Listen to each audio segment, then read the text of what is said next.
You know how sometimes you think a topic is just one thing, Yeah. and then you kind of scratch the surface and find this whole universe underneath? Uh-huh.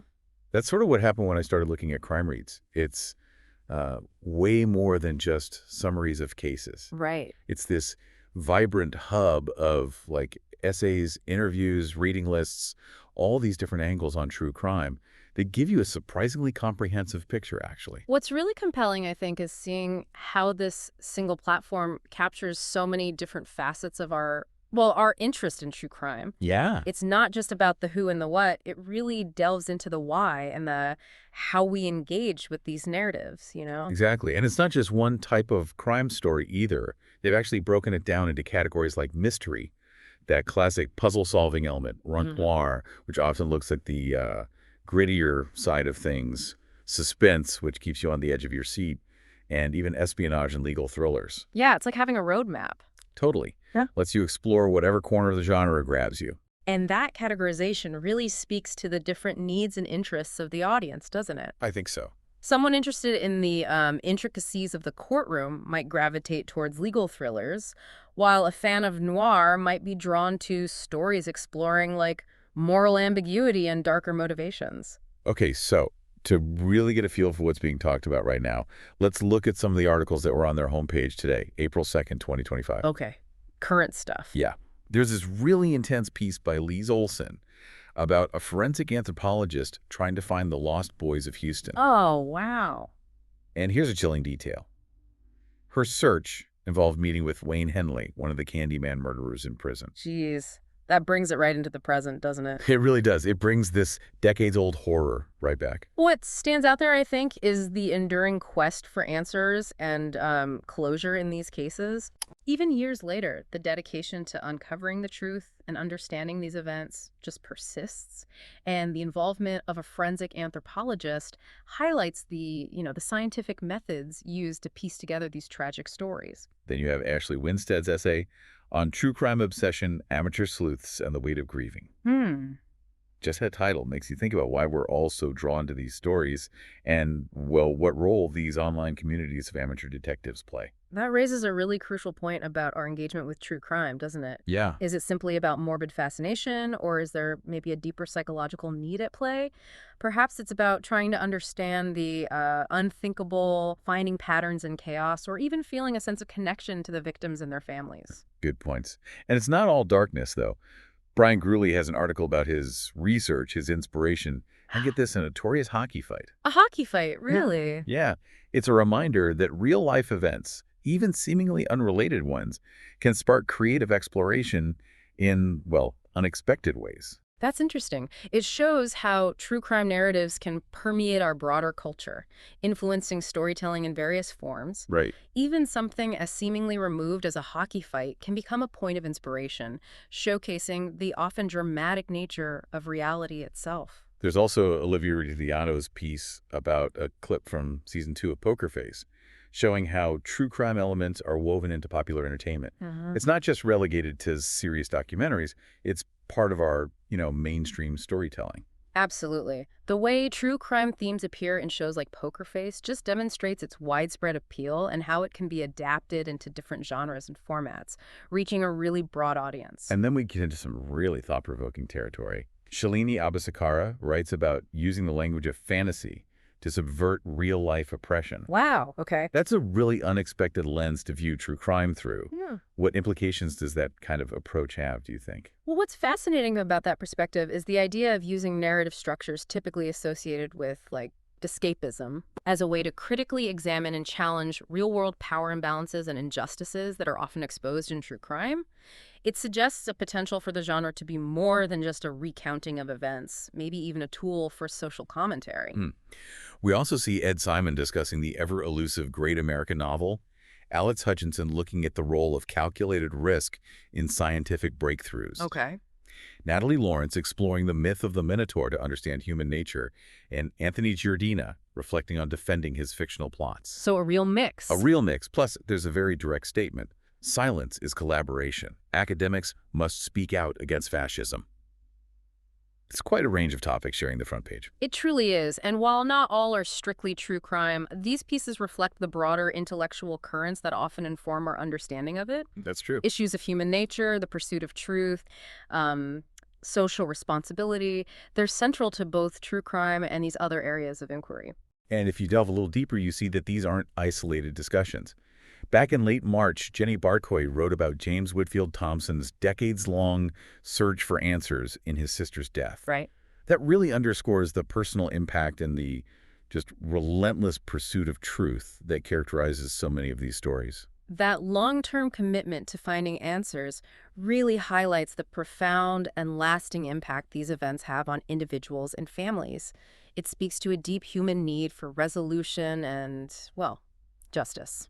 And James Whitfield Thompson himself wrote about Elon Green's work on the 1983 police brutality case involving Michael Stewart. Mm-hmm. This ties directly into an excerpt from Elon Green's own book, The Man Nobody Killed, about Stewart's final days.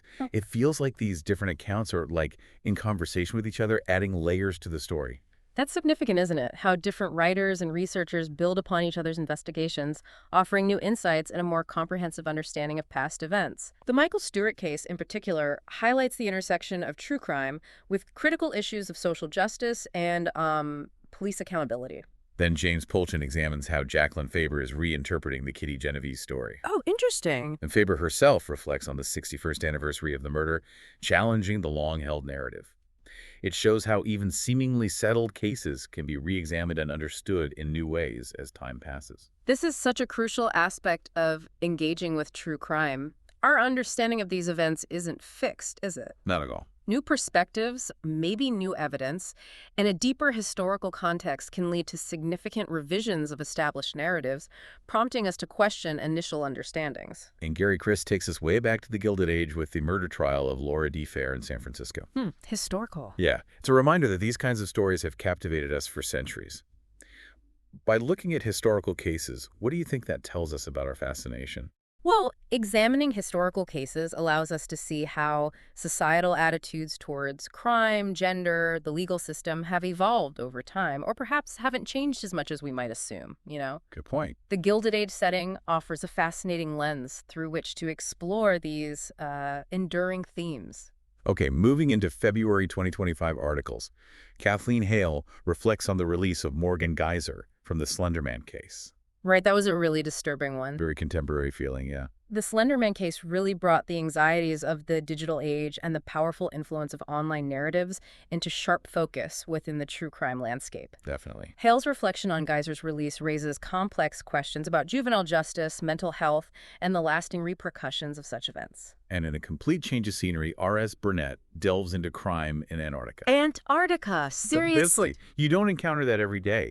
It really emphasizes that crime isn't bound by geography or, like, typical circumstances. That's a truly unique and unexpected angle. Challenges our conventional ideas about where and why crime occurs, doesn't it? Totally. It underscores the fundamental human element involved, even in the most isolated and extreme environments. Finally, Michael Cannell looks at Luigi Mangione, George Metesky the Mad Bomber, and the history of anti-corporate violence. Connecting individual acts to broader issues. Exactly. It connects individual acts of crime to larger social and political grievances. This historical perspective is so important for understanding the underlying motivations behind certain types of crime and how they can reflect broader societal tensions and frustrations. It adds a crucial layer of socio-political analysis to the true crime genre. And beyond these articles, Crime Reads also features things like the best international fiction of February 2025. Right, the reading lists? Yeah, demonstrating how crime themes resonate in fictional narratives across different cultures.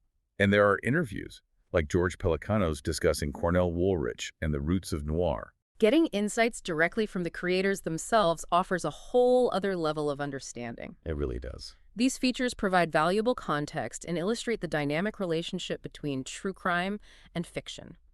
Interviews with authors offer a glimpse into the creative process and how real-life events can inspire fictional storytelling. And the lists. And the reading lists help broaden our horizons and introduce us to diverse voices and perspectives within the genre. And some of their popular posts, like the most anticipated crime books of 2025, really give you a sense of what's on the horizon and keep you informed about upcoming releases. Yeah, that forward-looking aspect highlights the ongoing vitality and evolution of the genre, doesn't it?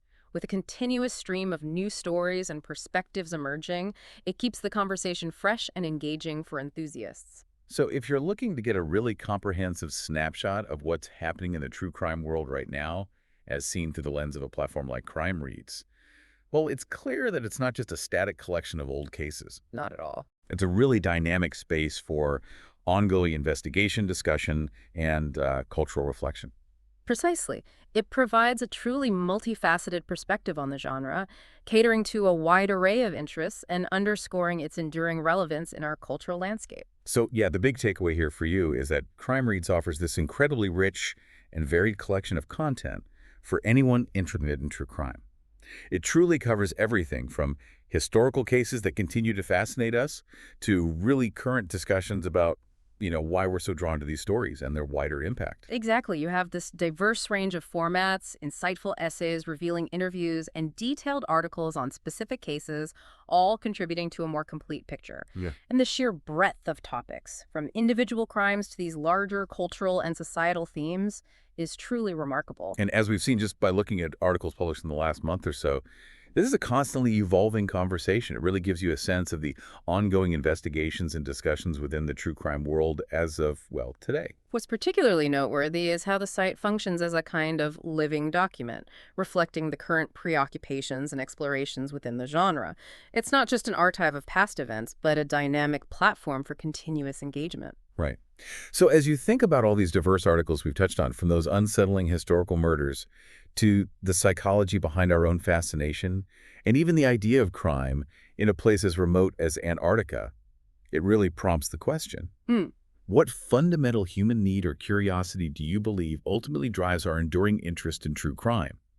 Perhaps exploring Crime Reads or similar resources further will help you delve into those questions that have sparked your interest today.